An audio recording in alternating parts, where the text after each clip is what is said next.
Hi, I'm Allick Delancy. I'm a psychologist working in the field of mental health and education. And today's topic, we will be looking at the impact of neurodevelopmental disorders on mental health. So, again, the impact of neurodevelopmental disorders on mental health. Keep in mind the statements made here are based on my personal views or opinion, as well as research I will have done for this video. This video is based on my personal desire to bring to consumers the science behind mental health, behavior modification, and education. So again, today's topic has to do with the impact of neurodevelopmental disorders on mental health. Now, we know that, for example, ADHD, attention deficit hyperactivity disorder, or ASD, autism spectrum disorder, or intellectual disability, or we may even have other impulse control disorders, or maybe learning challenges when it comes to reading, writing, mathematics, or comprehension. Those disorders in and of themselves do present with a number of challenges. So we have, for example, persons who may have memory challenges, or they may be preoccupied with spending time behind one specific thing and excluding other things. Some individuals who might be on the spectrum, ASD spectrum, they may actually have challenges making friends or communicating effectively with family members or with their teachers or with other persons if they're in school, like primary and secondary school. Those who might be in the workplace. Adults, they may have challenges with understanding what their supervisor is trying to get them to do. They may not have, especially in the case of an adult who is working and they have to complete a task. Let's say they have to complete a report by a certain time during the course of the day. That individual can, especially if they're diagnosed with attention deficit hyperactivity disorder, they may have a blindness to time, so they may not complete the task on time. And this is not just because they couldn't do it. They may have known what to do, but just they did not have they did not follow a plan, or could not follow a plan, or they may have not been motivated enough to complete the task because of being distracted by something else. So you do have challenges with neurodevelopmental disorders in and of themselves. In the case of the mathematics and the writing or the reading, imagine, for example, a person who might actually be working and having challenges with calculations, but their job may involve maybe measuring something before they cut it, or probably doing some calculations when it comes to sales. That person could really be faced with a challenge if they have a mathematical challenge or mathematical issue, or they're processing around mathematics because it is not typical. They can be faced with a lot of issues there, and a number of times persons may lose their jobs. They may be on probation, and after a time they might be let go because of having either a neurodevelopmental disorder that is diagnosed, or in some cases persons may not even know that if they go and get a diagnosis, they may screen positively for ASD or ADHD, or for example have a learning or communicative issue. They may not actually know that because they may have gone through life. Persons may have said, well, you're a failure, you're among to nothing, or probably they may have also gone through life doing a whole host of things. So when it comes to things with their hands, they do 100 projects and probably complete none, but at least they're doing stuff. And people may not have recognized, or they themselves may not have recognized that although they're getting stuff done, they might be burning themselves out as a result. So that brings us to a point of, is it that neurodevelopmental disorders only exist by themselves? So, for example, if you're ADHD, that's it. You just have ADHD. Or if you are on the spectrum, autism spectrum, then that's it. You only have that. Well, quite frankly, no. What is noted is that a person can actually, what we call comorbid disorders. So it's like a number of disorders piggybacking on each other. So you can have a person who might screen positively for ADHD and may also have conduct disorder, or they may screen positive for ASD, autism spectrum disorder, and they may also have ADHD. So these combinations can happen, and could you imagine how it can affect further one's mental health? So take for example a person who might have impulse control challenges. They can't wait, it's difficult to self-regulate, it's difficult to stop themselves, to say, okay, I'll wait for a while, delay gratification. So they have challenges with that.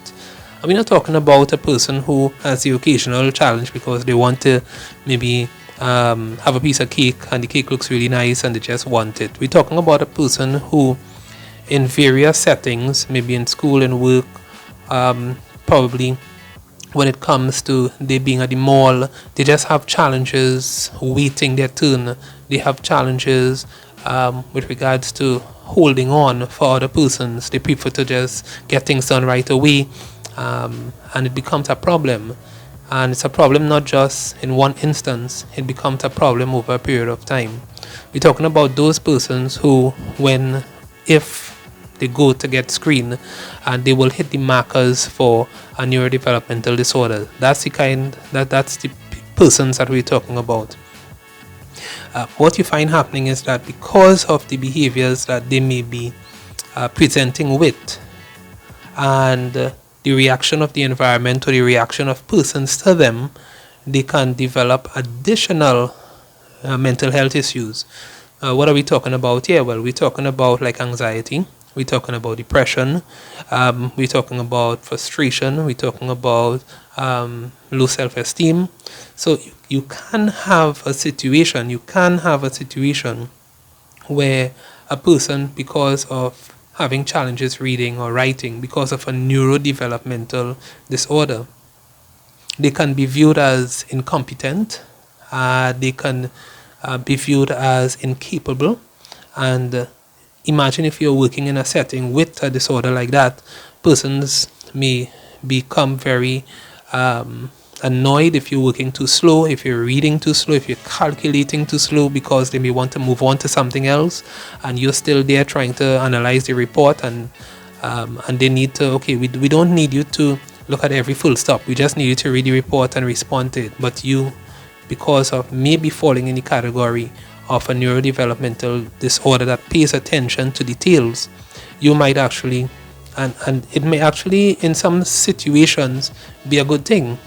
However, in some situations, it may be that this report is due in the next hour and we just need to read it as quickly and to respond to it. But you may be in a position where it's difficult for you to actually do that. You may write an email, maybe you're writing an email and you have to send the email out. But because of the neurodevelopmental disorder that you may have, it's difficult to type the email, proofread the email, and send it out. You may find yourself rereading the email over and over and over again before sending it. And a matter of fact, it may never be sent because after you read it over, let's say 10, 15 times, and there's no issue that you can pick up on it, your brain can tell you, well, you can't send it out yet because maybe it's too late, or maybe you can't send it out yet because you have not picked up all the errors. Maybe you didn't see it now. Maybe you need to wait a little while and it will reveal itself. Or possibly your brain might be telling you, you sure you should send this email? Maybe you should ask somebody else to do it tomorrow. You may delay. You may say, okay, I'll send it out. I personally will send it out, but I'll do so tomorrow. Or maybe at the end of the week. Or you know what? Probably I'll make a call to the person. And by the time you think about that, instead of emailing, instead of making the call, you forget about that, you move to another task, and then the person may not get the email. Your supervisor might be asking, did you send the email? You recognize you didn't, and that can cause some complication in the workplace. In the case of a student, for example, you might be fixated on a specific topic. The topic has changed, and you may not be prepared to change to another topic. And we see this sometimes in students who might be diagnosed on the spectrum for autism. We see sometimes it's difficult for them to switch from one activity or exercise to another one, especially without receiving some kind of prompt, some kind of nudge. And As a result, they may become very frustrated or confused or annoyed, irate, and they may not actually want to do the other activity. They may want to keep doing the activity that they were doing and not venture into the other one. So you could have behaviors developing such as escape behaviors. They now want to leave the environment in the classroom. They want to run out of the classroom. They probably they're asking for water break. They want to go to the washroom. They may start complaining about having some physical discomfort, and they just want to take some deep breaths outside, not in the classroom, and they may say, I want to leave so I can treat with whatever symptoms I'm experiencing right now. Or you can have a situation where the person might start avoiding. So let's say, for example, this is the classroom setting. The person could start avoiding the class. Let's say they're in the secondary school. They may start breaking certain classes because those classes contribute to frustration, high levels of stress for them, maybe panic, possibly anxiety. And these can be not just traits associated. Sometimes over a period of time, what you can have happening is that they move from just traits associated with mental disorders such as anxiety, panic, depression, and they can actually become these disorders. And when the person is not given the support or not given proper intervention by a therapist or psychologist or even a psychiatrist or a mental health worker, a psychiatric social worker, for example, or guidance counselor or officer, or possibly a social worker in a setting, medical or in a school setting, what you find happening is that the person now becomes more and more affected by the various disorders that they may have, and their productivity goes down. Their their challenges now becomes so overwhelming that some persons start viewing themselves in a negative light. They may start engaging in risky behaviors. So those behaviors might be heavy drinking. They might start smoking or vaping. They may start using other drugs like the marijuana and so forth to try to soothe or self-soothe. And the degree to which they may go, they develop an addiction. And we also know too, based on research, that some persons who may not use chemicals such as the nicotine, the tobacco, the alcohol, or marijuana or other drugs, for example, they can develop what we call behavioral addictions. So, and those behavioral addictions can be like eating, shopping, playing a lot of video games, spending a lot of time behind the internet or on the internet, watching videos, maybe Instagram or unhealthy obsession with checking Facebook or checking WhatsApp messages or checking their statuses and so forth. And it could be a means that they're using. It's what we'll call a maladaptive means of trying to cope with whatever they're experiencing. And of course, if they do not receive some kind of intervention, it is only going to go downhill from there.